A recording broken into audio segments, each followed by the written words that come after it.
The purpose of this presentation is to examine mythology and the gods of the ancient world from a biblical perspective. All images, video, and audio clips contained in this video are presented for critical examination and educational purposes only.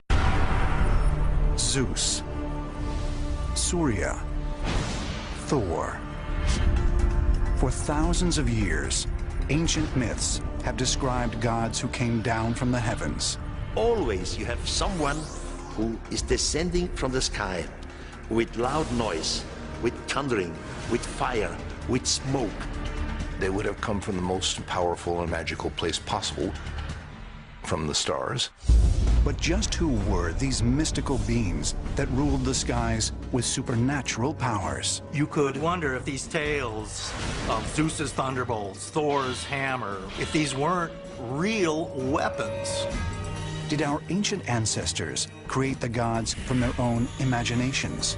Or did they simply report events they believed to be true? Our ancestors misinterpreted extraterrestrials as gods because that was the only way that they could explain away what they witnessed. Millions of people around the world believe we have been visited in the past by extraterrestrial beings. What if it were true? Did ancient aliens really help to shape our history? And were the gods of our ancestors actually visitors from other worlds?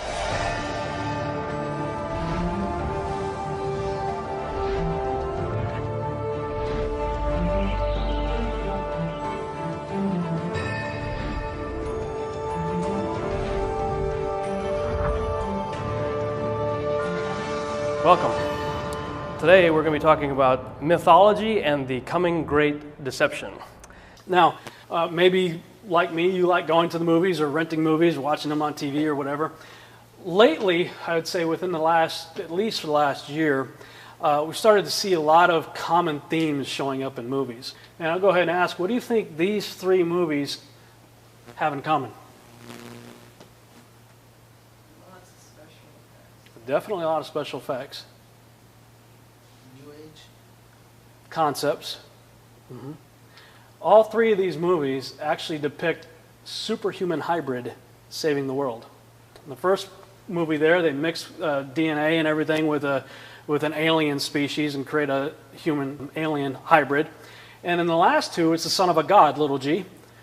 Son of Zeus in the first one there, and son of Poseidon in the second movie there. The son of God saves the world. Problem is, it's the wrong son of the wrong god. There's a book by a guy by the name of Dr. Ken Johnson. He wrote this book called Ancient Post-Flood History, and he gives a very interesting take on one of the theories of how the gods of the ancient world sort of came to be. And he makes note of the ages of a lot of the people spoken about in the Bible. And he says, Noah and his sons lived to be about 600 years old, right? The next generation lived to about 400 to 500 years. By the time you get to Abraham's generation or so, they were only living to be about 200 years. And by the time you get to Moses, and today, we're kind of capped out at 80 to 120. So after the flood, lifespan began to dramatically drop off. Before the flood, people lived 969 years, Methuselah. I believe Adam was about 930 years or so. Everybody's living right around the 900 time frame. And what this guy says, he says, imagine, let's say this generation here shows up. And as that generation gets old and is about to die, their lifespan's only about 200 years. But the generation before them is living almost twice that. And so here they are on their deathbed, and they're looking at their parents, who they know have been around probably for 100 or more years before they showed up. And they still look healthy and young and look like they could go on for a little while longer. So he speculates that that generation probably would look at their parents as immortals. And their parents' parents, who are still around and have lived for a long time, possibly to be gods. And it's one way you could think, I could see that might be a possible way people started to view other people as gods. As we look at the scriptures, we'll see that great men of renown existed. Some have accused me probably of being a euhemerist. Essentially, a euhemerist adheres to the theory of attributing the origin of the gods of the ancient world to the deification of historical heroes. Euhemerism is named after that individual there, Euhemerus, around 300 BC or so, Greek philosopher. Clement of Alexandria, sort of an apologetics type person for Christianity, said to those, he's talking about the gods and the various people who worship them, he said, "Those to whom you bow were once men like yourselves." So clearly it seems like he also adhered to the same theory. This is where I see the beginning of the Great Deception. Everybody know what I'm talking about when I say the coming Great Deception? Scriptures talks about there's going to be a deception that's going to be so great that even the elect could be deceived. I believe that actually started all the way back in the garden. The coming Great Deception.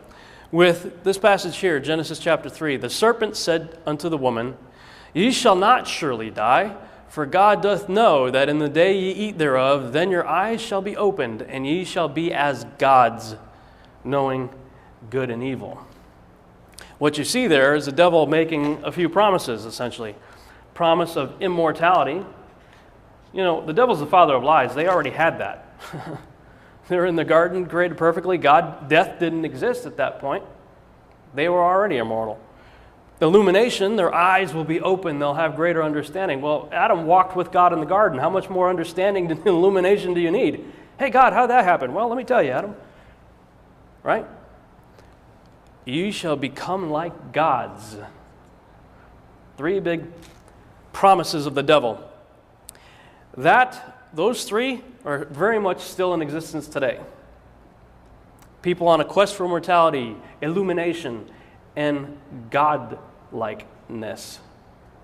In fact, right here in downtown Dallas, there's a building called the Crescent Building. Anybody familiar with the Crescent Building?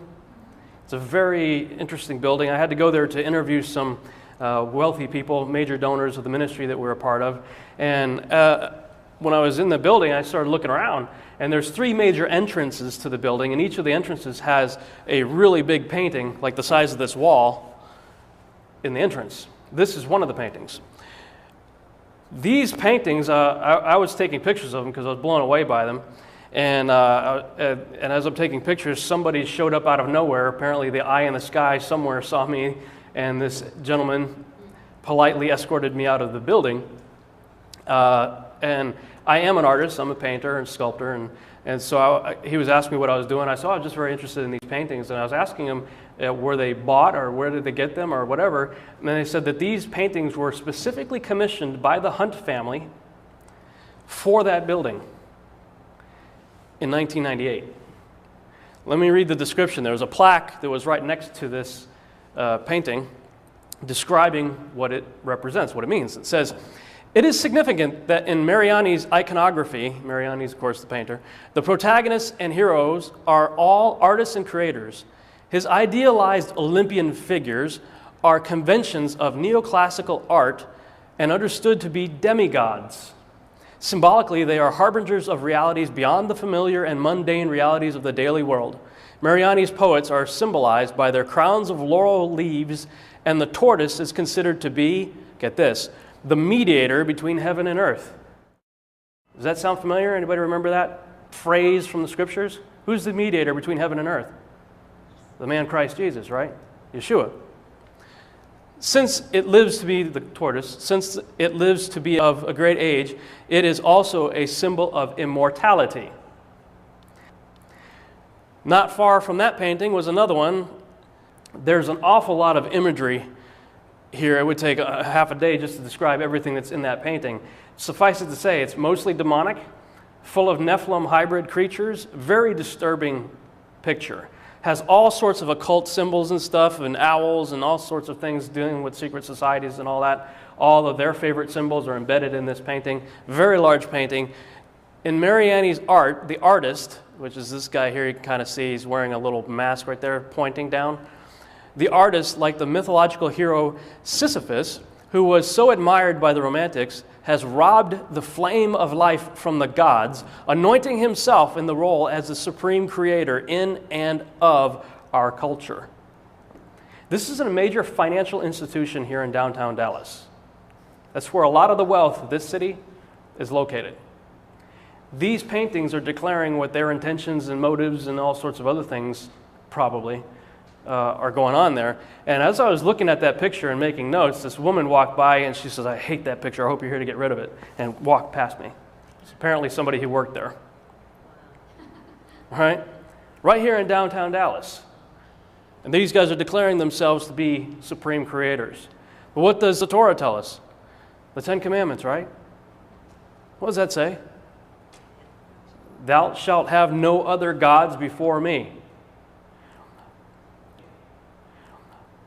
I think I've always just kind of passed over that. You know, I understand it, but I didn't really give it a lot of thought till recently. Who are these other gods, and why is God so concerned about them? Really started to think about it, so started doing some research, and I came across a book by a guy by the name of King Wells. It's called Ancient Myths and the Bible. It's a very short book, large print, easy to read. But he makes some very profound and interesting statements in this book. He says, "I believe the Bible to be the inerrant word of God, and therefore we have to believe that much of what we call myth cannot be fiction or a lie. Many of the themes that exist in ancient mythology exist in the scriptures." And he's right. You know, we're taught about Greek mythology and all that stuff in school, and we just kind of write it off as, you know, fancy storytelling, the imagination of a blind poet named Homer, you know, and we don't give it a whole lot of thought, fantasy. But the scriptures treat it very serious. And he suggests that we should look at the Bible from a mythological worldview. And at first that sounds like a strange statement to say, because we're always taught to look at everything from a biblical worldview. And I'm not saying we shouldn't. But what he's saying is if you look at the scriptures from a mythological worldview, in other words, understand what's going on in the ancient world with their religions, it wasn't a myth to them. To them, what we call Greek mythology was their pantheon of gods that they worship the same way we worship our God. And so when you look at the scriptures, especially the Old Testament, you see this constant war of God against the gods, and him always trying to call his beloved back to him because, as it says, they're out whoring with the other gods. He's trying to get them back. And it really, just that simple statement, look at the Bible from a mythological worldview, changes everything, because now a lot of things start to make sense that didn't make sense before in the scriptures. Like for me, where Yeshua says, and I think it's John chapter 14, he's talking with Philip, and Philip says, "Show us the Father and it'll be sufficient." And what does he say? He says, "Philip, what are you talking about? You've been with me all this time and you're asking me this? If you've seen me, you've seen my Father." Well, that didn't compute in my head, because the Old Testament used to tweak me out. Why? Because you get through the Old Testament and you see these statements where God's saying, "Kill everybody, kill the women, kill the children, wipe out the animals, destroy everything." And without understanding of what's going on from the mythological worldview, God seems like a homicidal maniac. And I could never compute how could Yeshua say that if you've seen me, you see my Father. And if you read through the Gospels, you see him loving publicans and sinners and judging nobody except, incidentally, the religious people. Healing everybody he comes in contact with, delivering them from evil. And I'm like, it was like good cop, bad cop. I could never understand what was going on in the Old Testament until you start plugging in the mythology and a creature known as the Nephilim, which we're going to talk more about through this teaching. Yeshua said in Matthew 24:37, "As it was in the days of Noah, so shall it be at the coming of the Son of Man." Well, what was going on in the days of Noah? You had increased fallen angel activity, which produced a creature called the Nephilim. The Nephilim are the offspring of angels mating with humans. We'll talk more about that. Nephilim taught humans the art of mixing species. Today we call that transhumanism, the creation of hybrids. Advanced technology, rebellion and hostility against God or toward God, corruption of God's creation, interdimensional portals. We'll talk about that in a minute too. The worship of gods other than Yahweh or Yahuwah, Yod-Heh-Vav-Heh. Men thinking of themselves as gods. Those were things that were going on in the days of Noah. And I'm a visual person, so I like to put things in pictorial format. So I started creating a timeline chart. And it occurred to me, scriptures say that as a day with the Lord is as 1,000 years, and 1,000 years as a day. So I decided to build a chart as days, each column representing a day in God time and 1,000 years in our time, and divided it up by 50, which is the Jubilees of the Bible. The Bible talks about Jubilees, 50 years, 50-year increments, just to kind of see what was going on in the first 2,000 years after creation. A lot of wild stuff was going on in the first 2,000 years since creation. The Nephilim, or the fallen angels, of what I call the Genesis chapter 6 experiment, where the angels came down and mated with women, took place right around the 9th Jubilee in the days of Jared, which was Noah's, I think, great-great-great-grandfather, somewhere in there. And they were on the earth for between 1,000 to about 1,200 years. Noah shows up right about here. You got the flood right here. And then, now Noah, when it says the days of Noah, a lot of people think about Noah and they think about the ark. Well, of course, that's what he's most famous for. But Noah lived for 600 years before the flood and 350 years after the flood. There's an awful lot of wild stuff that was going on in that period of time. Now you notice I've also got T-Rex right there, so I'm going to just talk about this really quick, because a lot of times when you're talking about pre-flood world and stuff, the question comes up, who created the dinosaurs? My belief is that God created the dinosaurs, or at least this sort of dinosaurs. I believe he created the four-legged vegetarian dinosaurs. And I believe that's what he's talking about in Job when he's talking about, behold now behemoth. And our lovely translators decided to help us out and say that was a hippo. I'm like, okay, keep reading. Yeah, he eats grass like an ox. Okay, with strength in his loins. Yeah, he's force in his belly. Okay, his tail moves like a cedar tree. Anybody see the tail of a hippo? Does that look like a cedar tree? Elephant, same thing. Some translations say elephant. Thank you, translators. We don't need your help. Let's just go what the scriptures say. I believe that if you read that whole description of behemoth, I believe it's accurately describing the long neck sauropod type dinosaur. Most of the animal kingdom walks on all fours. There are some exceptions, obviously, like kangaroos and whatnot, but for the most part, the animal kingdom walks on all fours. So I believe that the four-legged dinosaurs, the vegetarians, were created by God.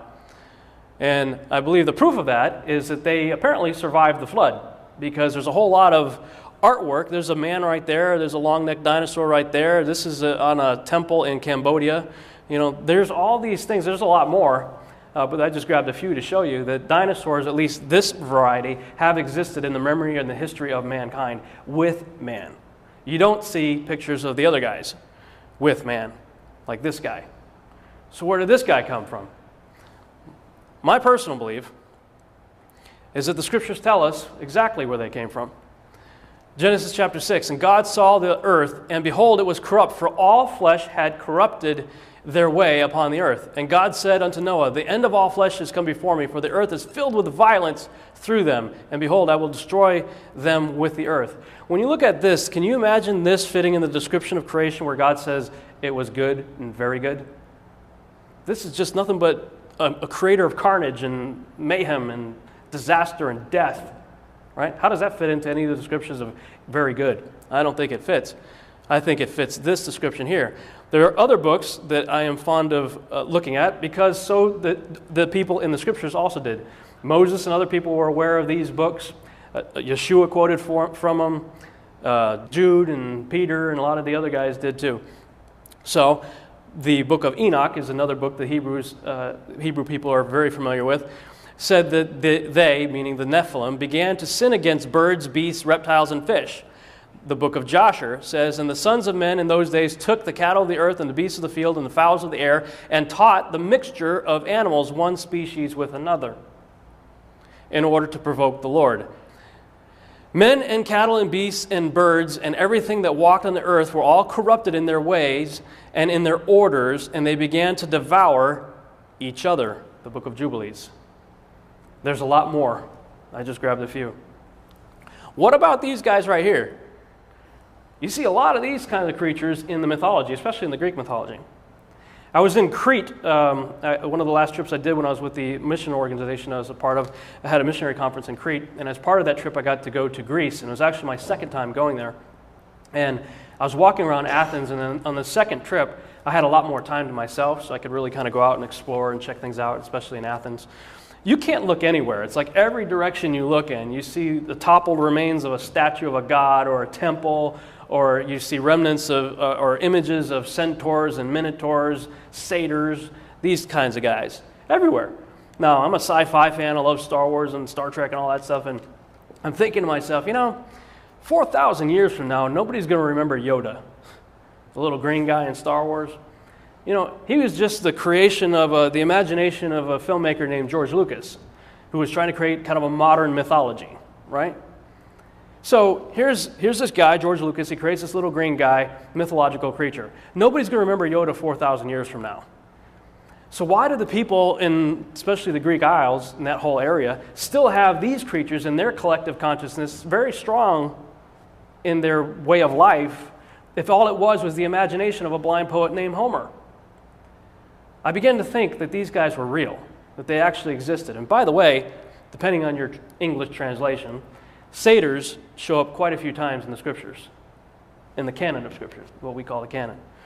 I began to think that they were real. And I came home and told my wife about it, told her my theory. She checks her email the next morning and starts freaking out, calls me into the other room, and she's showing me this article she popped up, a news report, a BBC news report, that said scientists had successfully cloned a sheep with a human heart. I'm like, and the article went on to say, if we continue to do this, the obvious implication is the genes will fuse together and we're going to end up with animal-human hybrids. And then we'll have ethical issues and all that to deal with. And the article went on to talk about the ethical issues. As it was in the days of Noah, so shall it be at the coming of the Son of Man. One of the things the fallen angels and the Nephilim taught people to do was the art of mixing one species with another. That's exactly what we're doing today at alarming rates, and it's very disturbing. Now, these are fictional pictures right here. This is real. This is from back in the 90s. They made a little rat, mouse, whatever, with an ear growing out of its back, a human ear. This is from a movie called Splice. I don't recommend you see it. It's a very disturbing movie and inappropriate, but didn't know what we were getting into when we saw it.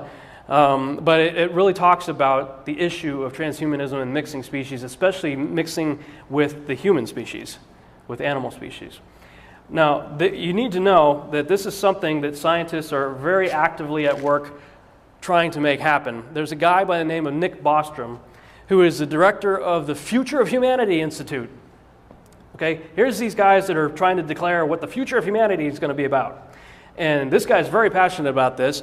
He says in this little circle right here, this represents the sensory modalities that are accessible to humans. In other words, what our five senses can pick up. We can only see in certain frequencies of light and hear in certain frequencies of sound, and etc.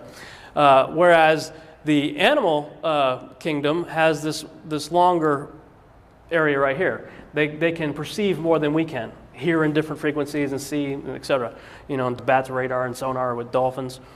And they say that, okay, if we could start mixing some of these attributes of animals into people, then this could be the area of sensory perception that transhumans could have, animal-human hybrids. You have to know that people like DARPA, the Defense Agency research projects people, are thinking about how to make the extended war soldiers, the super soldiers, essentially. We're seeing a lot of movies coming out, like Captain America is about to come out. It's about the creation of super soldiers. Now, whether or not they decide to make a guy that can run like a horse and see and everything like a tiger or whatnot, who knows? But you need to know that the people who are the directors of the future of humanity are talking about how can we improve on God's creation, as we would say. This is what he says post-humans could have. We'll talk a little bit more about that. Or better yet, I'll just go ahead and play a video. Hopefully it'll work. Let them tell you in their own words. There's more computing capacity in a grain of sand that's been nanoteched, right? There's more computing capacity in that grain of sand than our human being brain's capacity by a factor of, I don't know, billions, right? So imagine a young woman, she's just given birth, and then she needs to make the decision. Is she going to have her baby modified? Is she going to turn that baby into a cyborg, or effectively an artellect? So say she decides to do that. So this, hypothetically, this grain of sand, in a sense, that's been nanoteched, is inserted into the human brain, that baby's brain. and it integrates itself into the brain. So that baby, in effect, is no longer human. Because, I mean, think about it. The capacity of that grain of sand is billions of times what the human brain can do. Right? So for, I don't know, 1/1000th of its capacity, of its time, is it doing human things. And the other 99.9999999% of the time, it's doing artelecty type things. So that woman, in a sense, has killed her baby. Killed in the sense the baby is no longer human. It's effectively an artelect. It's an artelect in human disguise. When we start modifying our brains with technology, then it does change us from the word go. Even just feeding in one electrode with maybe an extra sense, an ultrasonic sense, which we know is quite possible, then it starts to give you abilities and you believe you can do things outside the normal realms of humanity. So your values, your morals start to change immediately. You become a cyborg. What I'm really interested in is to try to understand the bigger picture for humanity, our place in the world and what might lie in store for our species in the future, particularly the way we might use technologies to enhance ourselves or to go beyond what we currently think of as our human nature, whether it might be by radically extending the human lifespan through solving the problem of aging, or increasing our intellectual capacities, improving our memory, or taking control of our own emotional states. I think that we are right now in a transitional phase where before the end of this century we will either have gone extinct or we will have most likely taken the step to become what you might call transhumans or posthumans, or just very enhanced humans that have reached their full potential. Because progress is so rapid, I mean, there's going to be more progress in the next 10 years than there were in the previous, I don't know, 20 or 30, right? So the rate of progress is speeding up. It itself is accelerating. So there's going to be hugely more change, technological change in the 21st century than in the 20th. Far more. So all these weird things that sound like science fiction to most people today will probably be realities in a time, in a fewer number of decades than we had imagined. I can't see any way that it will not happen. This is progress.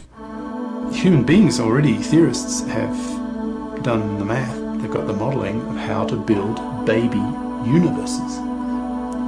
So if that's possible in theory, with human brains doing the thinking, what could an artelect do?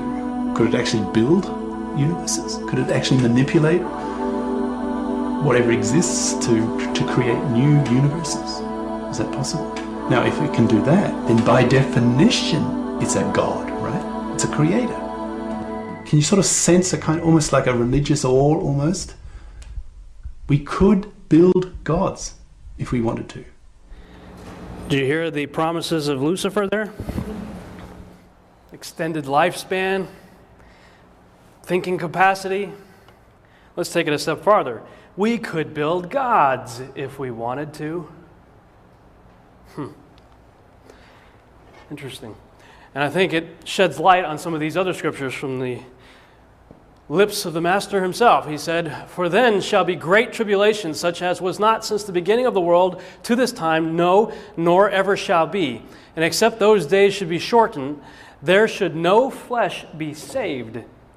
But for the elect's sake, those days shall be shortened." In Luke, he says, "And there shall be signs in the sun and in the moon and in the stars and upon the earth, distress of nations and with perplexity, the sea and the waves roaring, men's hearts failing them for fear and for looking after those things which are coming upon the earth. For the powers of heaven shall be shaken." Could he be talking about this? Animal-human hybrids. Now he talked about, he used the word artelex a few times. That guy Hugo de Garis, he says there's going to be basically three classes of being in the very near future. There'll be Terrans, which are us, normal human beings. Artelex is what he defines as basically a Terminator.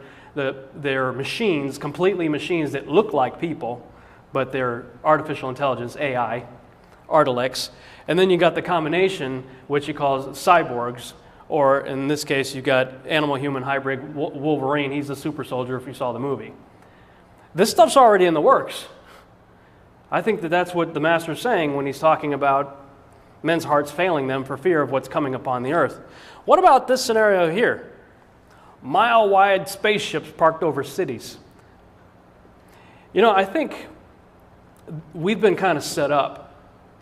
Going all the way back, really, you could go back in modern times to War of the Worlds. Remember that it was Orson Welles had that radio show that if you tuned in and you missed a disclaimer at the beginning of it, you thought it was a real live news report that there were aliens invading, and people flipped out. People absolutely just went nuts. I think they, whoever they are, you know, they're always responsible for everything, they were testing the waters to see how people would respond, because after they realized how they would respond, we've had a steady diet of flying saucers, spaceships, and all that kind of stuff in television, in pop culture, in movies ever since. More and more so. TV shows, that's from the TV series V that was recently on TV. Mile-wide spaceships parked over cities would have sounded like pure science fiction and just crazy, whatever, go get your tinfoil hat, you know, even 10, 15, maybe 20 years ago. Nowadays, people, I think, are actually waiting for it. They're expecting it. In fact, a mile-wide ship did park over Stephenville, Texas, just a few years ago. And it wasn't just, it used to be that UFO sightings were always that guy out in the, you know, in the farmland somewhere. You could floss his teeth with rope, you know, yeah, I got abducted by aliens, and they took me on their spaceship. Right? That's the way it used to be, right? Back in the 70s and 80s, all those, always the whack jobs, you know, the nut jobs out there. But like in Stevensville, you know, it's credible people. You know, there are police officers and mayors and people, you know, talking about this thing that they saw there. UFO sightings have increased exponentially. We're going to talk about that quite a bit in the other presentation called the Mount Herman-Roswell connection. But suffice it to say, I think we're being prepped to accept something like that. And just so you know how serious they are taking this, the UN has recently appointed somebody to be an ambassador, a UN ambassador, to aliens. They figure, you know what, it's inevitable, sooner or later, you know, intelligent life is going to visit the Earth. We need somebody that can speak on our behalf. So they appointed somebody to be the official spokesperson for planet Earth should an alien life form decide to visit us. And the Vatican came alongside and said, yeah, we'll baptize them when they show up. That's serious. These guys are serious about this stuff. We all may be familiar with this painting right here, this famous painting, God and Adam. I submit that that's not really God, and that's a whole other teaching in and of itself. This is a very disturbing painting when you actually analyze it. But for the sake of this discussion, let's say this represents God and Adam. We're all familiar, at least with this part of the picture. You've probably seen a lot of those paintings. It's going to be replaced by this. Those of you who understand Hebrew know that, you know, in English we say that Yeshua or Jesus said, I am the Alpha and the Omega. Well, in Hebrew it's Aleph and Tav. And if you were to pronounce the Aleph and Tav, it's Et. Et. Okay? We're being programmed for a coming great deception. And you know what? There's nothing new about it, really. Solomon said, what has been will be again, and what has been done will be done again. There is nothing new under the sun. Reiterated by Yeshua, as it was in the days of Noah, so shall it be at the coming of the Son of Man. How many of you think we're getting close to the coming of the Son of Man? I do. I think we're getting very close. Looking at the picture again, that's what we might be having to expect to see showing up in the very near future. All kinds of strange stuff. Increased fallen angel activity produced Nephilim offspring. Genesis 6 says the Nephilim were on the earth in those days and also afterward when the sons of God went to the daughters of humans and had children by them. They were the heroes of old, men of renown. So apparently Moses was also a Euhemerist. Believed that he linked the ancient deities to men. This is just sort of a breakdown. This shows the Hebrew perspective from Noah and following some of their generations. But I started to look at the various pantheon of gods and tried to create some family trees to show the kind of the breakdown of the family gods, the family of gods. This represents the Sumerians, the Sumerian, Assyrian, Babylonian god family tree. This is the Egyptian, and this is the one most people are familiar with, the Greek pantheon right there. Within each of those, you got what essentially the Bible says there are giants in the land in those days. You know, they would be called Titans, and they would be called Olympians and things like that in the Greek mythology. In the scriptures, we have evidence of very big people. Now, this is your average 6-footer right here. You know, I'm about 6 foot tall, so it'd be about like me. Then you've got Goliath, which is anywhere from 9 to 12 feet tall, most scholars believe. Og of Bashan is another guy mentioned in scriptures, about 18 feet when they describe his bed. Early Canaanite giants, I got 24 to 36 feet, but they could have actually gotten as big as 150 feet, according to Amos, and we'll talk about that scripture a little bit later too. Okay, the pre-flood giants, on the other hand, were way bigger than that. Some of the extra biblical texts talk about them being 3,000 ells. An ell or 3,000 ells equals about 300 cubits or 450 feet, which I find very interesting because that's the same dimension as the length of the ark. But the pre-flood giants apparently got to 450 feet, if you can imagine that. The Greeks imagined it. They called them the Titans. Post-flood were considerably smaller and continued to get smaller. Is there any evidence out there that these guys were real?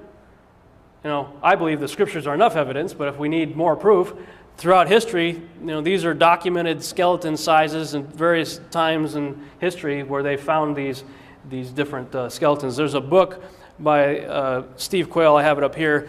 You see how thick the book is, that goes into detail about all the various discoveries all around the world throughout history, even in recent times, of giants being found in the earth.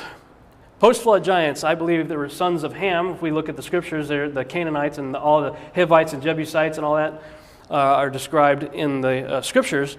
In Numbers 13:33, that's the first time we see the giants show up after the floods, the first appearance in the scriptures of post-flood giants. And that's when they send spies into the land. Remember, they go check out the land, and they came back and said, whoa, you know, they're carrying a cluster of grapes, 2 guys on a pole, you know, carrying just one cluster of grapes. So even the grapes are big. The land we explored devours those living in it. All the people we saw there are of great size. We saw the Nephilim there.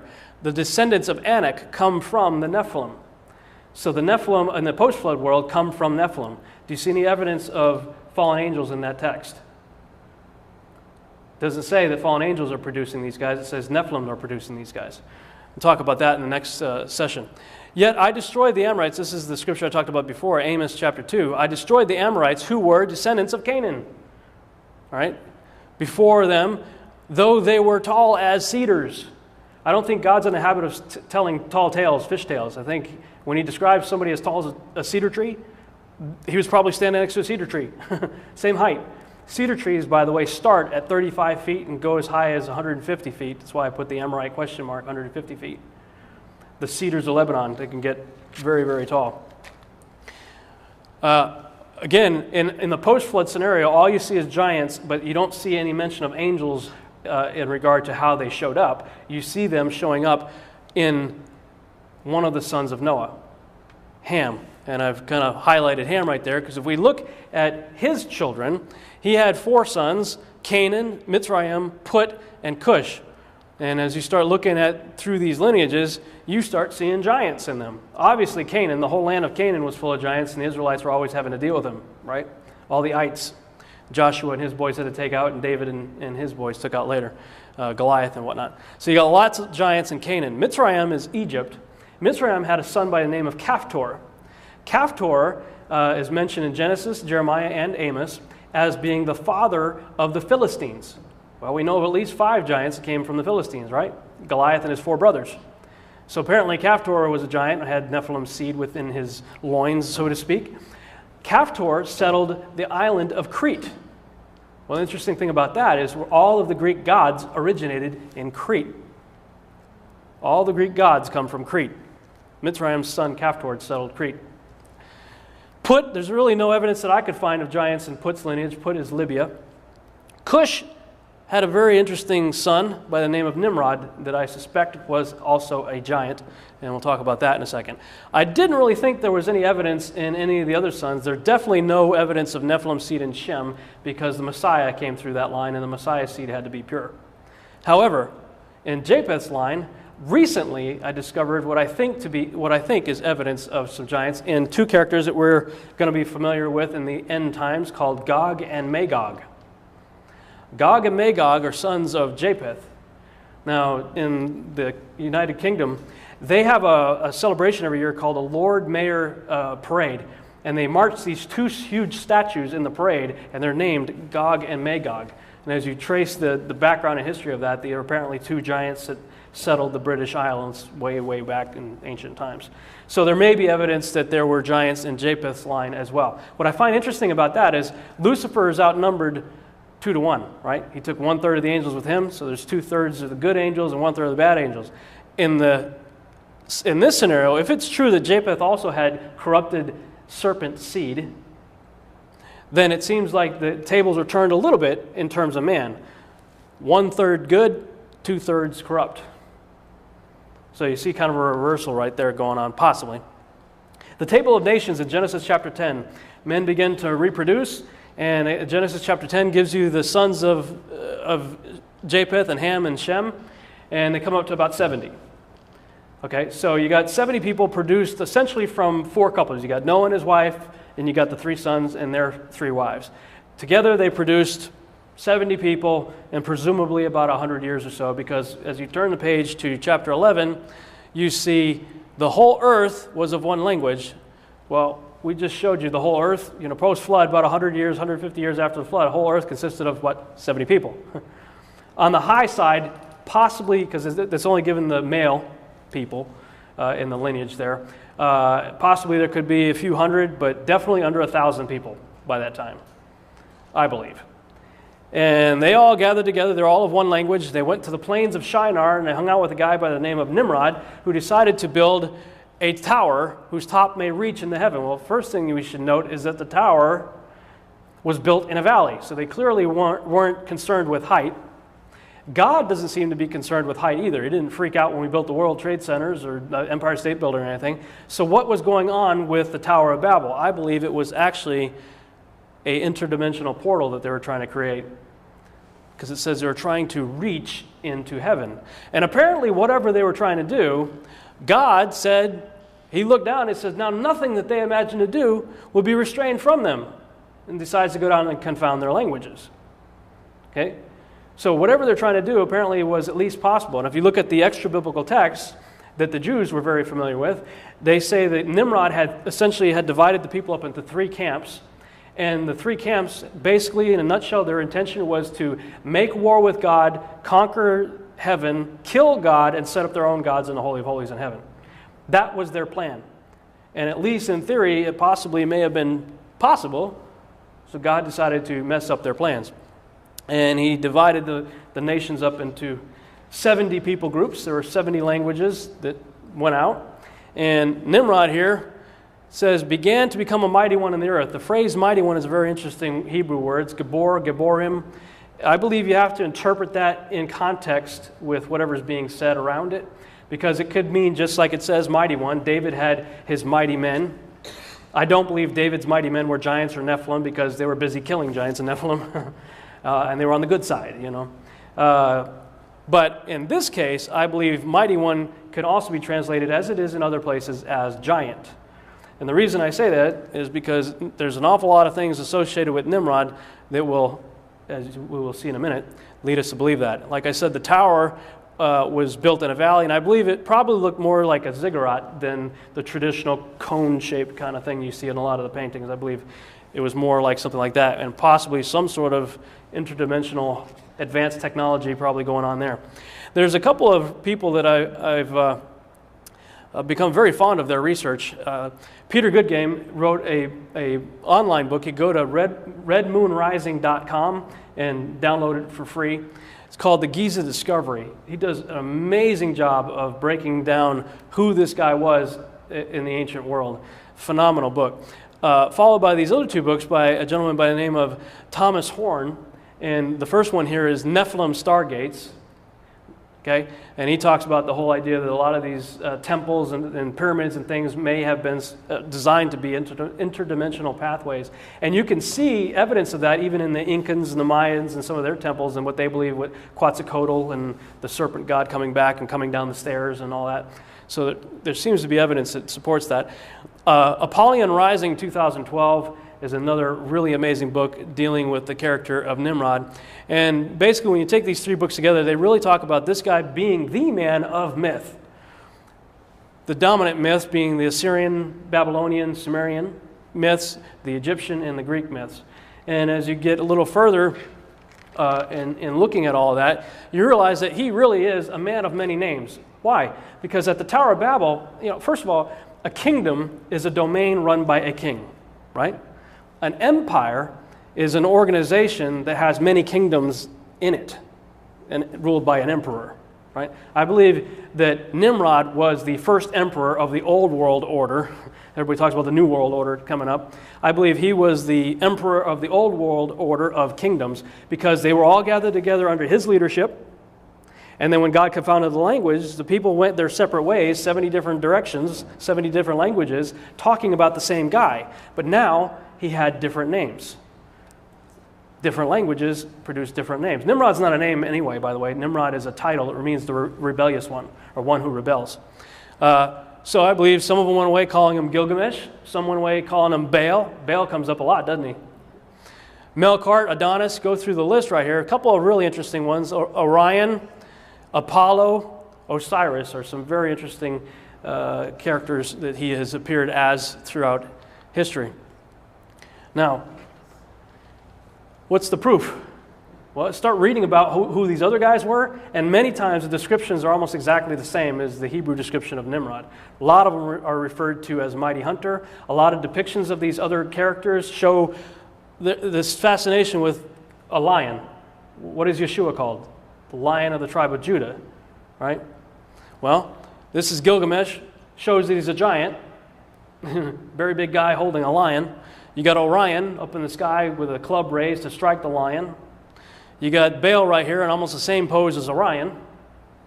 Ninurta, they're all through history you see descriptions of these mighty hunters by different names, but I believe all of them are referring to the same guy, that being Nimrod. This is Marduk right here of the Sumerians. The earliest evidence of any civilization points to the 3000 to 3500 time frame. Almost every scholar agrees, secular or otherwise, biblical scholars. Everybody looks through the ancient record and sees an advanced technology and civilization really showing up around the 3000 3500 time frame, not much before it. According to the books of Enoch and Joshua, that's when a class of angels called the Watchers came down in Genesis chapter 6 and mated with women and produced Nephilim when they landed on Mount Hermon.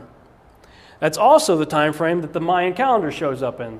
Most scholars peg the Mayan calendar showing up at 3114 BC. Let's look at our chart again. 3114 BC. Okay, right about the middle of the time frame that the Nephilim were on the earth.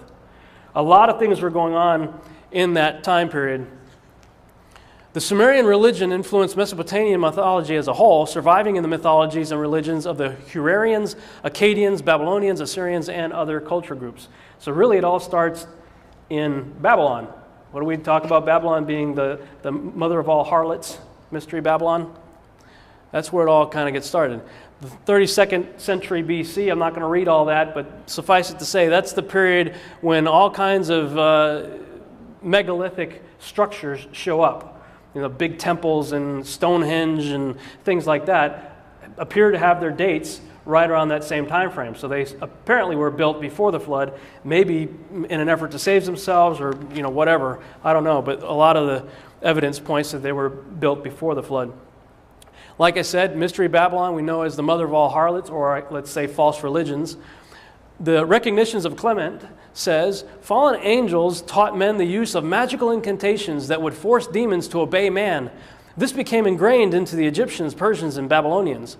Nimrod, called Ninus by the Greeks, was handed this knowledge and by it caused men to go away from the worship of God and go into diverse and erratic superstitions, and they began to be governed by the signs in the stars and motions of the planets. It starts with Nimrod. It starts in Babylon. The Sumerians had a very complicated family tree of gods. This is one of the more common ones that I've seen out there. I decided to simplify it a bit because when you're looking at a lot of these things, you realize that the upper tier of a lot of the, what I call the upper tier, the source tier, are ethereal. They're like sky and like water and atmosphere and things like that. You don't get into kind of the personality realm where they tend to take on more like a human type of personality until you get a little further down. So I just kind of abbreviated the top section there and got to the more popular ones here. In the middle tier is where two guys in particular in the Sumerian mythology show up, Enlil and Enki. Those are their dominant gods in the Sumerian religion.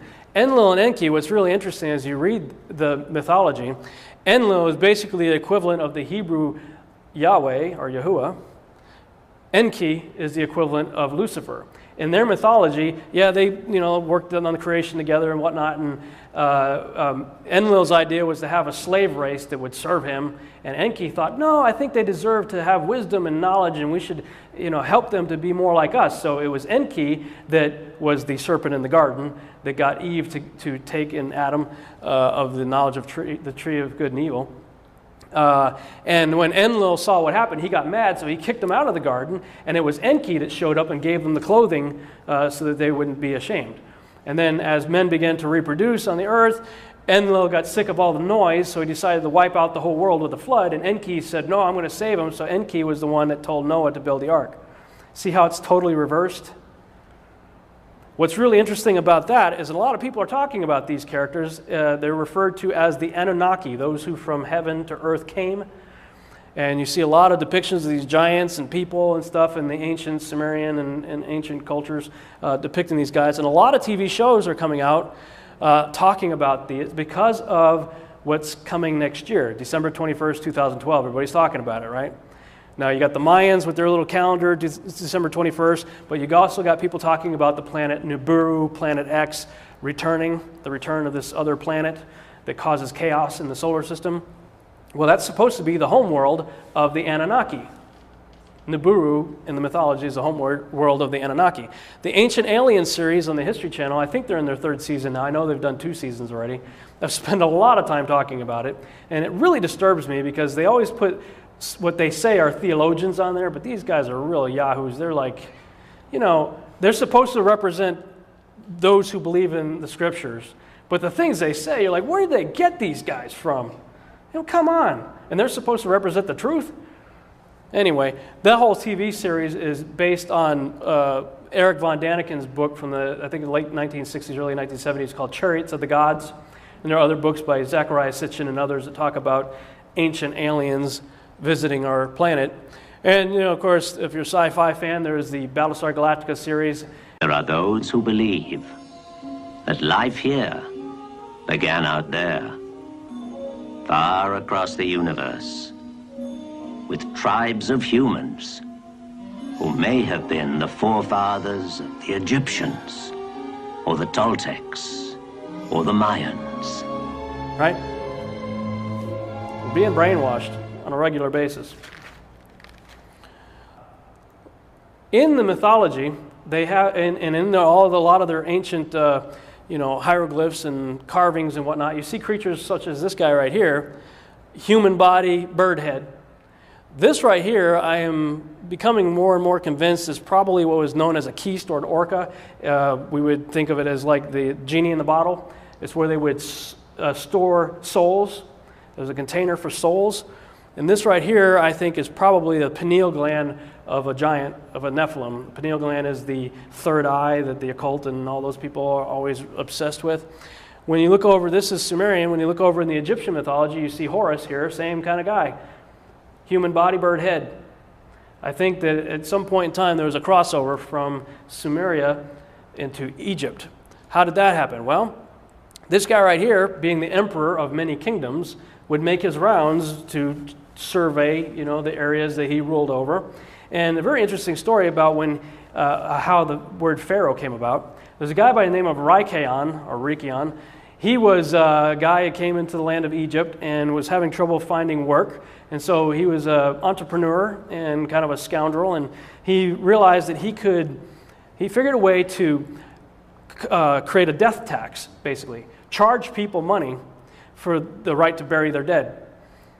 And so in order to bury their loved one, they had to pay this guy first, a death tax. The guy became very wealthy. One day, Osiris came to town. Osiris is the Egyptian name for Nimrod. Osiris comes to town. The people are freaking out about this Rikon guy. But Rikon was wise. He knew that the king was coming. So he had amassed a tremendous amount of wealth. He took all the gold and all the stuff that he had acquired and bestowed it upon the visiting king as a gift to welcome him. Now, of course, Nimrod was very excited about that, and he asked him how he became so wealthy, and he told him about this death tax thing, and Nimrod thought that was brilliant. Wow, you got people to pay you for burying the dead? Huh. He changed his name to Pharaoh. Osiris changed Rikon's name to Pharaoh because of the wealth acquired from a death tax.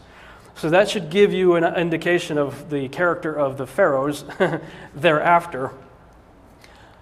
Interesting thing about his incarnation as Osiris is this symbol right here became associated with him. That's the Ankh. It represents resurrection. The Ankh is a symbol of resurrection. He's also known by the all-seeing eye. Right? This is a bust of his head right there. Who does that look like if I didn't tell you anything else, just off the top of your head, somebody you've seen in the news recently? Osama bin Laden. Looks a lot like him. In fact, the first pictures that came out of his supposed assassination, which I personally believe was garbage, but it's SEAL Team 6 on the 66th anniversary of Hitler's death, on May 1st, the founding of the Illuminati, supposedly captured and killed Osama bin Laden. They shot him through the left eye and then dumped him in the ocean. Yeah, I'm stupid. I buy that. This is the little left eye on the back of your dollar bill. Okay? This country is founded on this guy. We'll see a little bit more about that in a minute. In the mythologies, this is the Sumerian and this is the Egyptian. In the what I call the final tier or the demigod tier, which is the mixture of the gods and the humans, right? You got Marduk, Ninurta, and Gilgamesh. Those are all synonymous with Nimrod.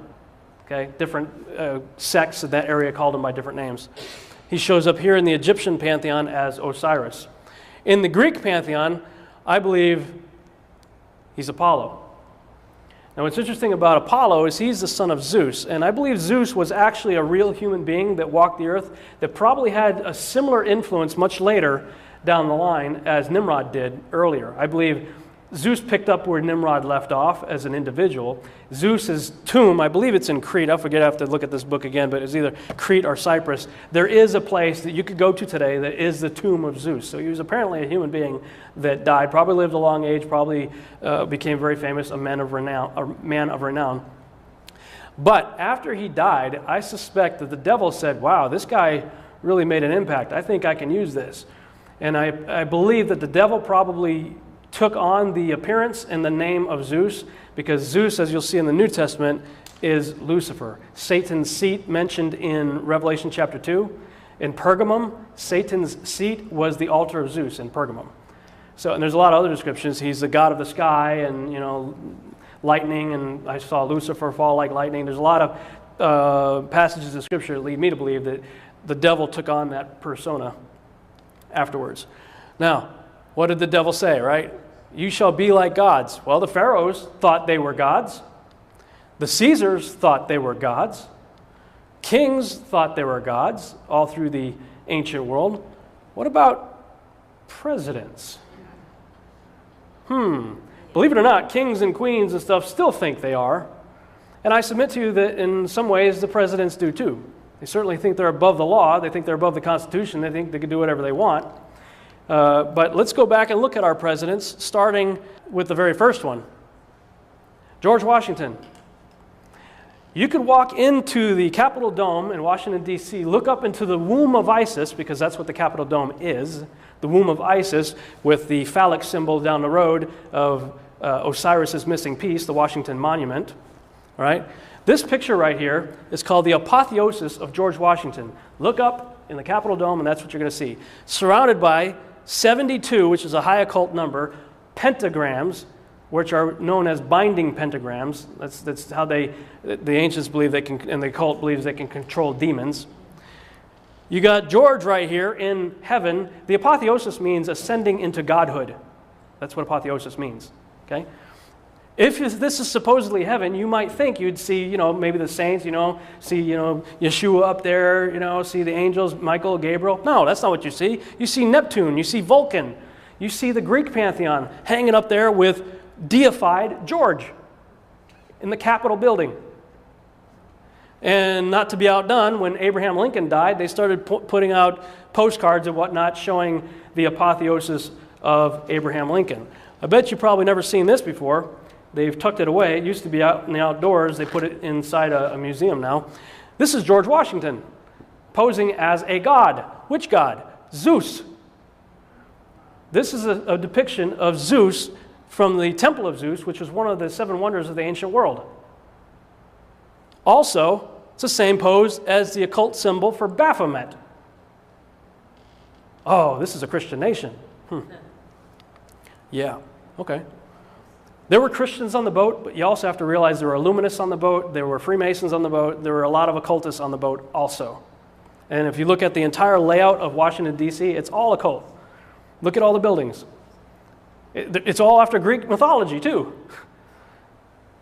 What did Solomon say? What has been will be again. What has been done will be done again. There is nothing new under the sun. So what about this guy? Funny how he shows up a lot of times with a halo around his head every time they seem to take a picture of him. Photo op, it seems like he's got a little aura around his head. Well, when he was making his rounds, going around the country, so was this guy.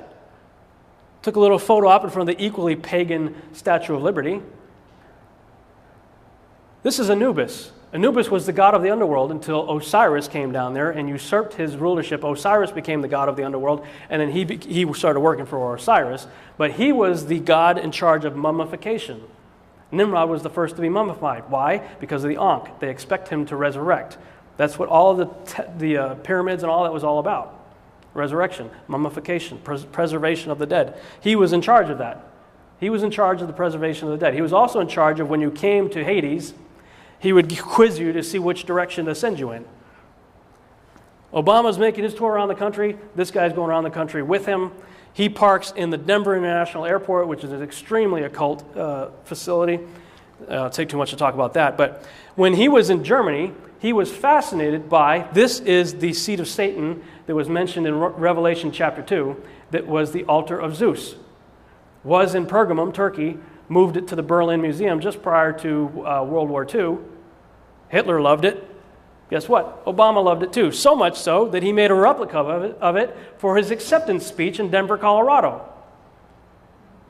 Obama gave his acceptance speech in front of a replica of the seat of Satan in Denver, Colorado, besides Anubis. While he was in Egypt in 2009, all the vendors in Cairo had made these metal plaques to sell, calling Obama the new Tutankhamun of the world. Tutankhamun was the son of Akhenaten. Akhenaten was a very strange character indeed, but one of the things Akhenaten did was he got rid of all the gods of Egypt and instituted a monotheistic system of worship of one god in Egypt. His son, King Tut, comes along, undoes everything his dad created, and his son was the one that brought back the worship of the old gods. Obama, the new King Tut of the world. Could it be that he's going to be the one that brings back the worship of the old gods? I don't know, just putting it out there. He goes out to Norway, the man of peace, right? Goes for a Nobel Peace Prize. What the heck did the guy do? Nobody even knew he existed a few years ago. Goes to Norway for a Nobel Peace Prize, and while he's doing that, this thing shows up in the sky. Later they said it was a failed missile. Does that look like a failed missile to you? Come on. That's like the weather balloons back in the 50s. You know, every UFO is a weather balloon. Now it's failed missiles. What does all this have to do with this guy right here? What does it have to do with this right here and the whole idea of we come in peace? Always, as Anna would say, those of you who have ever watched the TV series V. Well, who is the Antichrist? There's several descriptions throughout Scripture to help us out. I personally believe that, because Yeshua says it's going to be a day like never before, like has never been and never will be again. It's going to be one heck of a time, right? Do you really think that God is going to leave us hanging concerning the details of the most significant time in history that we're going to have to be concerned with?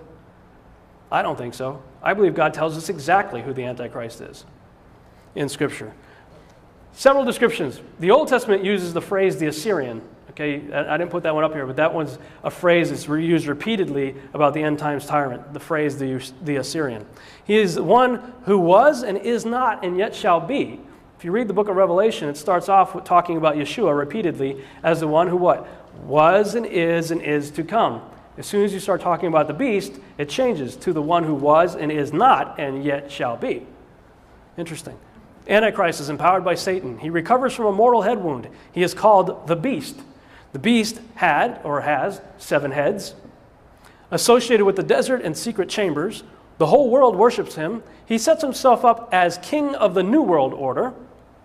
He thinks of himself as God. He wages war against God. His number is 666. He will be cast alive into the lake of fire. Those are several descriptions that we can look at. Let's go a little bit further. I believe the answer can be found in these 4 scriptures right here. There are many others, but these 4 really knock a home run, I believe. Revelation chapter 17 describes the Antichrist as having 7 heads. The beast that you saw was and is not and will ascend out of the bottomless pit. Where is he coming from? He's coming from the bottomless pit, okay? And he'll go into perdition. And those who dwell on the earth will marvel, whose names are not written in the book of life from the foundation of the world, when they see the beast that was and is not and yet is. Here is the mind which has wisdom. In other words, pay attention. Guys, think about this a little bit. The 7 heads are 7 mountains on which the woman sits. There are also 7 kings. 5 have fallen, 1 is, the other has not yet come, and when he comes, he must continue for a short time. The beast that was and is not is himself also the 8th and is of the 7. Okay, so the beast is of the 7 and goes into perdition. Who are the 7? This is a list that I got from Peter Goodgame's book, The Keys of Discovery. As I started doing my own research, I agree with his list.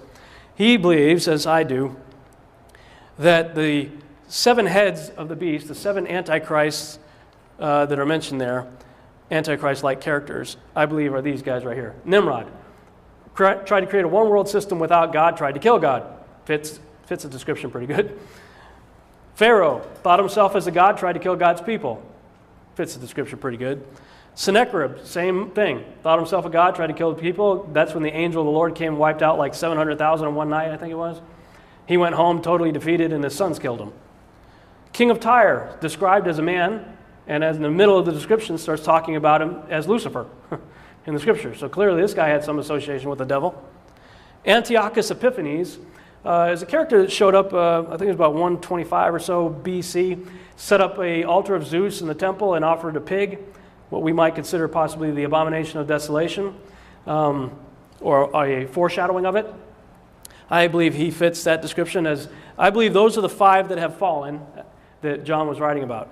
Then he says the one who now is depends on when you believe the book of Revelation was written, because that's when he said it was it. It is. Depends if you think it was during the reign of Nero or Domitian, earlier or later date of Revelation. I personally believe in the earlier date of Revelation, which puts it at Nero. Nero was clearly an antichrist character. I mean, he would light people up on fire and have candlelit dinners to the burning Christians. Definitely fits the description. And the one who shall come and reign for a short time, I believe, arguably has to be Hitler. I don't know that he thought of himself as a god, probably he did, but he certainly did some pretty horrific things. So I believe that these are the 7 mentioned right there. Okay, so then let's go ahead and go to Revelation chapter 13. 13 says that he shall have a mortal head wound that will be healed. And I saw one of the heads as if it had been mortally wounded, and his deadly wound was healed. All right, so let's look at the list. Who had a mortal head wound? Well, Nimrod, the ancient texts say, was killed by Esau, which is a very cool story. I don't have time to go into it right now, but we can maybe talk about it later. But essentially, Esau cut his head off. And it gives a lot more meaning to the whole passage where he says, give me some bowl of beans, I'll give you my birthright. What do I care, lest I die? Give me some food. He had just killed the king of the world right before that. So he clearly had a mortal head wound.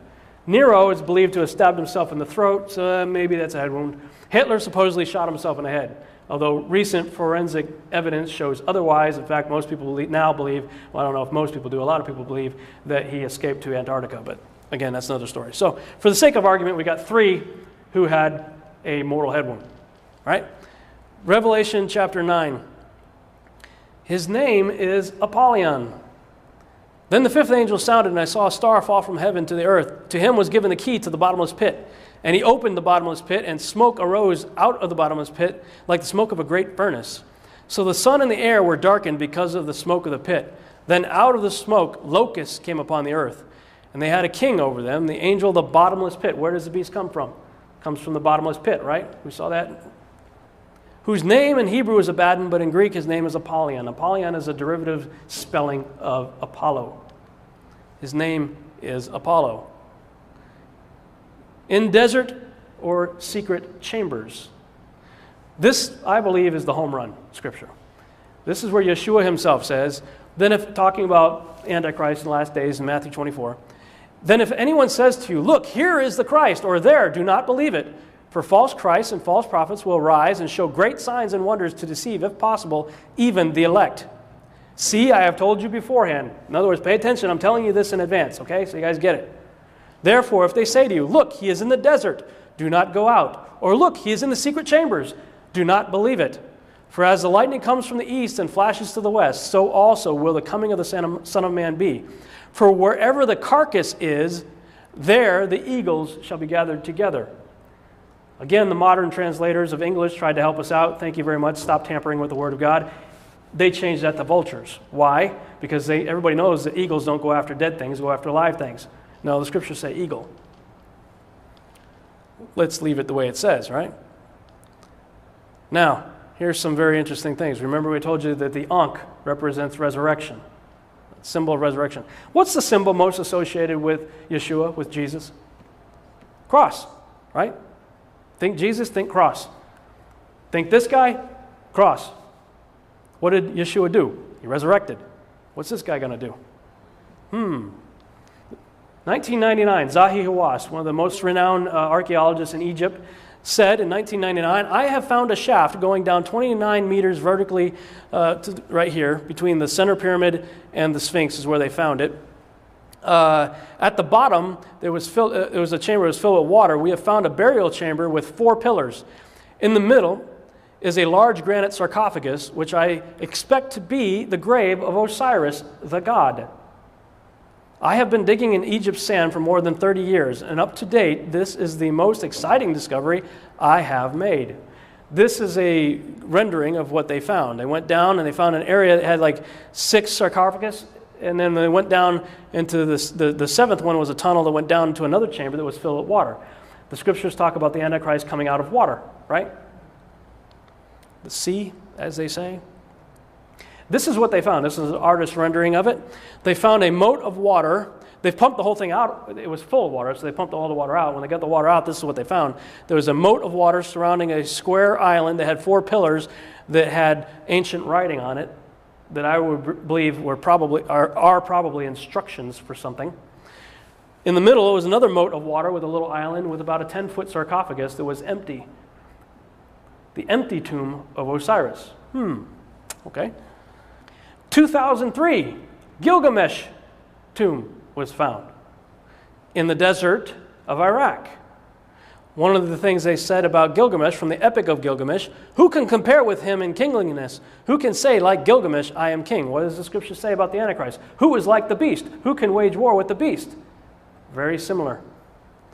By the way, Gilgamesh was said to have been, according to the Epic of Gilgamesh, 2/3 God, 1/3 man. Percentage-wise, 2/3 is what? 66.6%. Just throwing it out there. All right. Our troops went to war. Gilgamesh's tomb was found in April of 2003. We went to war in May. A month later. Kicked out all the archaeologists. First thing our troops did, you can look this up for yourself, first thing our troops did was raid the Museum of Baghdad. You may remember the news reports. We raided the Museum of Baghdad, first thing we did. And then June, about a month later, U.S. authorities announced, oh, yeah, this is great, right? Create the problem, create the solution. Aren't we wonderful? U.S. authorities announced that the world-famous treasures of Nimrud, which is another Nimrod, derivative of Nimrod, were recovered from a secret vault in Iraq's central bank. The artifacts included necklaces, plates, gold earrings, finger and toe rings, bowls, and flasks. Officials said that of the 170,000 items initially believed missing, just 3,000 remain unaccounted for. Yeah, do you think the 3,000 unaccounted for items that we stole from the Museum of Baghdad were toe rings and nose rings? I don't think so. I think we took some pretty significant artifacts. And of those 47 were main exhibit artifacts. Okay, first thing we did, raid the Museum of Baghdad a month after we found Gilgamesh. What did Yeshua said? What did he say? If they say he's in the desert, don't go there. Gilgamesh found in the desert. They say he's in the secret chambers, don't believe them. December 21st, last year, 2010. My wife and I are late nighters. We stay up late at night, and a lot of times we go out for a walk, like 2 o'clock in the morning. And we were out December 21st, the winter solstice. Everybody's talking about December 21st, 2012. Well, December 21st, 2010, we were going out for a walk. Looked up in the sky at about 2:22 in the morning, and I saw the moon going into a full lunar eclipse for 72. Remember that number? 72? 72 demons and pentagrams and all that. 72 minutes, the moon went into a blood-red lunar eclipse, floating over the shoulders of Orion, who is also Nimrod. Nimrod lost his head to Esau's sword, right? I looked up and I saw a decapitated blood-red head, looked like, floating over the shoulders of Orion at 2:22 in the morning. Oh, by the way, 2:22 in the morning Central Standard Time is 3:22 in the morning Eastern Standard Time. 322 is the coveted number of the Skull and Bone Society, of which both Bush family, but the whole Bush family, has been strongly associated with, as was Kerry. Two Illuminist, 322. What's that? A skull? A decapitated head on top of a pile of bones? 322. What was happening in Iraq at that very moment? Iraq had just announced the foundation of its newly formed government. And the entire planet, you could look this up for yourself, shook. The seismographic monitors that check earthquake activity around the world, every one of them went into the black that night. Today is December 21st, Tuesday, 2010 at 6:13 p.m. Central Standard Time. And we are looking at the live internet seismic server, which is still recording a gigantic earth movement at all stations around the world. Now, this began last night at approximately 1 to 2 hours before the eclipse. And originally, I thought this may be a signature from the Iran earthquake that happened yesterday, which was a 6.5 on the Richter. However, it continued all night and into today with a crescendo in Japan of a 7.4. And now, as of, and I'll just click on any one of these, I mean, all shaking through the roof, but we'll just click on Norway's, let's say. And as of 23:47 Greenwich Mean Time, we still have a gigantic disturbance happening. And this is not the Japan disturbance. This is some other anomaly that is showing up all around the world. I have never seen anything like this in the time that I've looked at this data set. I mean, in Arizona, it's showing just off the chart. The evidence speaks for itself.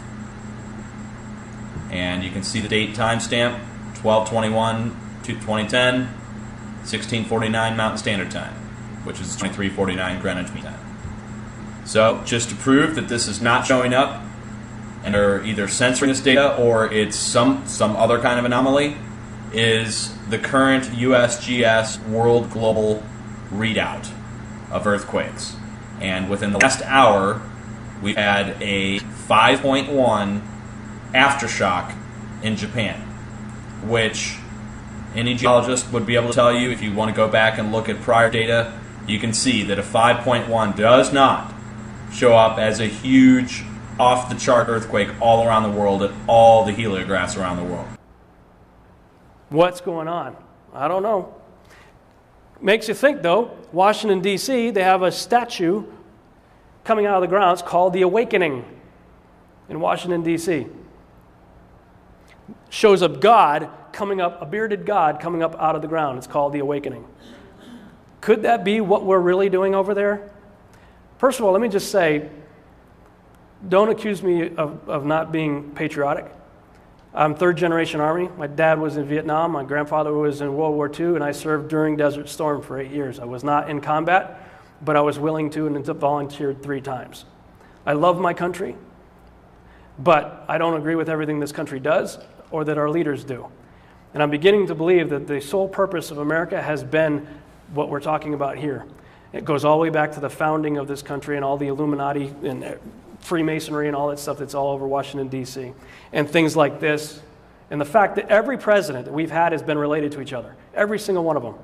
They all go back to the House of Plantagenet in England. Every single president. Is that a coincidence? What are the odds of every U.S. president being related, except for Martin Van Buren, all related to the same guy? We do not elect our presidents. Anyway,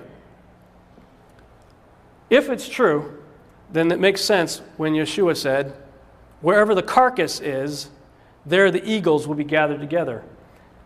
In the service, when I had my dress uniform on, or even my combat uniform, we were adorned with eagles from the top of our head to the bottom of our feet. Eagles on our buttons, eagles on our badges, eagles on our patches, eagles everywhere.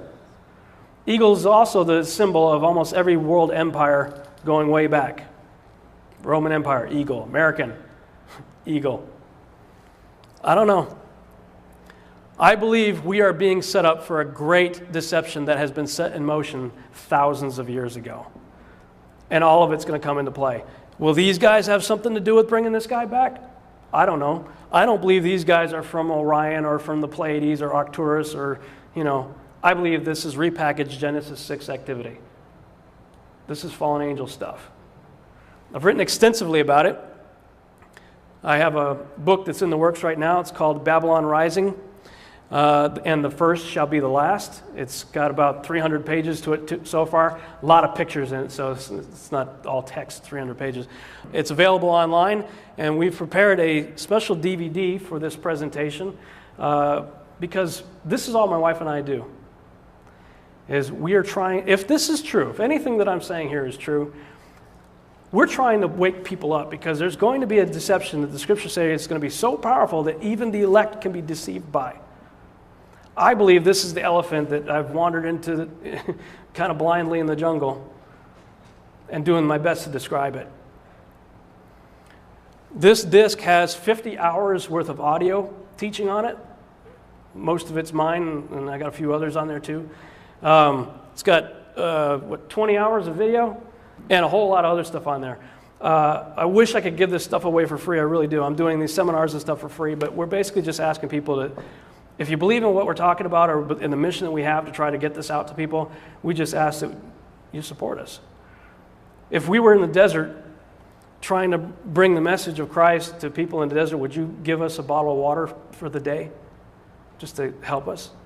That's essentially what we're asking for, $1 a day. $30 a month, $33 is a subscription package that we're putting together.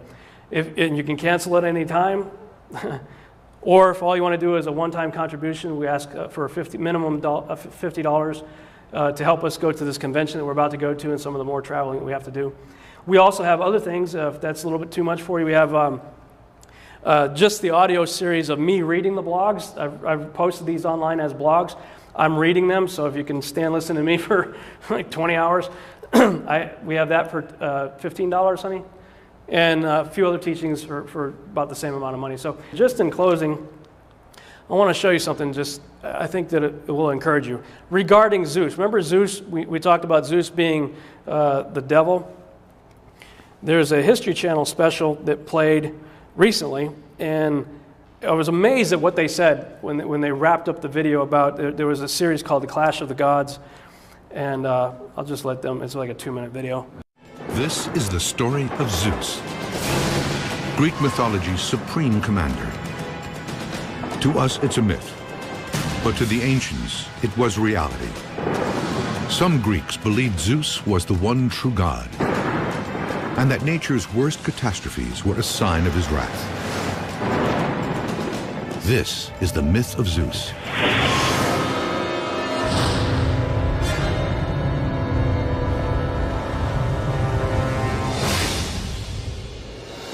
In the myth, Zeus has held on to power in the face of strong opposition. But there is one more challenger he didn't count on: Jesus Christ. In the 1st century AD, his message would take the world by storm and dethrone Greece's dominant god. In antiquity, there was no more powerful force than Zeus, except for one. How awesome is that? On the History Channel. If you think about the significance of that, though, Zeus ruled the ancient world for 3,000 years. 3,000 years, until a seemingly insignificant individual showed up from Nazareth that completely toppled his regime. When you look into all this stuff, it can become pretty scary. That gets me excited. What did Yeshua say? He came to destroy the works of the devil. Now, you notice I keep saying Yeshua. Some of you here are from a Torah-based background. My wife and I just recently started taking Hebrew classes. We were taking Hebrew classes on Monday nights and basically looking at the scriptures from a Hebrew perspective. So I'm not part of the sacred name movement or any kind of Hebrew roots movement. I'm not part of any movement. I've just come to get a greater appreciation of what his name actually means, and I've simply chosen to call him by his given name. In Hebrew, it means salvation. But every Hebrew letter has multiple meanings. There's a Hebrew idiom that says every Hebrew letter has 7 meanings and every word has 70. And the reason they say that is because with the 7 meanings for each letter, whenever you take letters and make words, you can see how each word can have a multitude of meanings based on the letters that comprise the word. So if you look at this amazing word, salvation, Yeshua, the name of our Savior in Hebrew, reading from right to left, it means the hand that destroys the establishment of the eye. Our buddy Nimrod. He is the one that destroys the eye on the back of your dollar bill and everything associated with it. That's who we serve. That's what our TV series that we're working on is called Seed. Seed is a episodic TV series that we're putting together. It'll be very much like Lost or V or Battlestar Galactica or the X-Files or anything like that. But the idea is to take all this information, wrap it up into a science fiction framework so that we can deliver it to the world. Why? Because the world is not coming to the church. George Lucas made a statement that I believe is true. George Lucas said that the church, which used to be all-powerful, has been usurped by film. A Barna Group survey confirms that. A Barna Group survey says that the top 10 most influential factors in our culture, the top 3 were movies, television, and the internet. Church didn't even rank in the top 10. So if we're going to reach the world, we got to go where the world is. Where's the world? Filling the parking lot of movie theaters and watching 4 to 5 hours of TV a day. But the thing is, they don't go to the movies and they don't watch episodic television to be preached to. They can surf to TBN if they want to get preached to. They watch episodic TV to be entertained. So the trick is putting all this into an allegorical format like Yeshua did, a parable, right? Culturally relevant stories that illustrate kingdom principles. And so that's what we're trying to do with Seed, the series. Thank you.